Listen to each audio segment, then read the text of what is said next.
Well, happy Earth Day, first of all. And I'm going to be answering the question of how does Trash or Treasure change due to COVID-19 pandemic. I worked with the Sustainability Institute through the semester in the city at UNH, the first pilot program. I worked with Jen Andrews and Alex Freed, works with Post Landfill Action Network. So Trash or Treasure is its main initiative is to run a move out collection and yard sale program that reduces unnecessary discarded items from entering landfills. So waste diversion is what we usually call it. And so the program starts out with students, as you can see here in my infographic. It starts with students and they have materials, of course, and they're all moving out of the dorms. And a lot of people don't want to take all of their stuff home because a lot of transportation costs, all this stuff. So we provide drop-off locations in dorms. And the way those change from due to COVID-19 is we are limiting our donations. So those drop-off locations will only be accepting limited donations. We're limiting them because of size and because of our volunteers. They have our student volunteers. So students also are coming from there. We don't want students to be too close together, so within 6 feet. So if they're holding a big couch that's within 6 feet, they can't be facing each other. So we limited large items that limited to 30 pounds, so that way only one volunteer is needed to carry each item.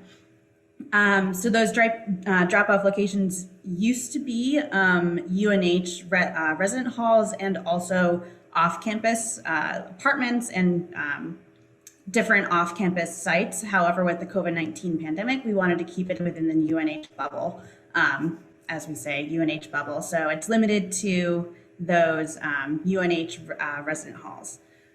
We then go to storage. So we store these items. We worked with housing to provide summer storage in Williamson. And then we also worked with UNH Transportation Services to provide a location for outdoor in a storage container outside. Those didn't really change too much. We had, obviously, because of our limited donations, we limited our storage needs. So we have less amount of storage containers and only one indoor storage location. The sale is really the biggest thing that changes. We are going to be holding an outdoor sale location instead of an indoor at the WIT. Fresh air is always better for COVID, and we can more easily socially distance that way. And then also with the yard sale, we hope to have some program involvement,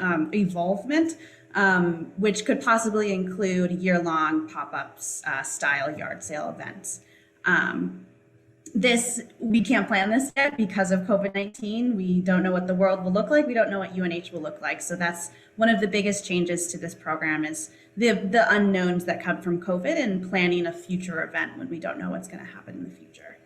And then it comes back to students. You know, students come to the yard sale and they save money on back to school supplies. And then that waste gets diverted from the landfill. So the major impacts of COVID on this project or program is limited donations, like I said. However, we are still operating and we are still diverting waste from landfills. So the overall concept of this program is to keep waste from landfills, and it still does that, even though it's at a lower amount for this year. And then one big component of this event is student involvement and student volunteers. And with COVID-19, there's a lot of safety concerns as well as I would say lower student motivation and participation in some events, especially because they're over Zoom. So that was a difficult part of this program, is motivating and also finding students that are willing to participate. Phoebe, and like I said, sorry, I have to cut you off. 3 minutes is so quick, but it's a really great body of work and a great presentation. We'll come back to kind of major takeaways at the end, okay, during Q&A. Thank you. Thank you.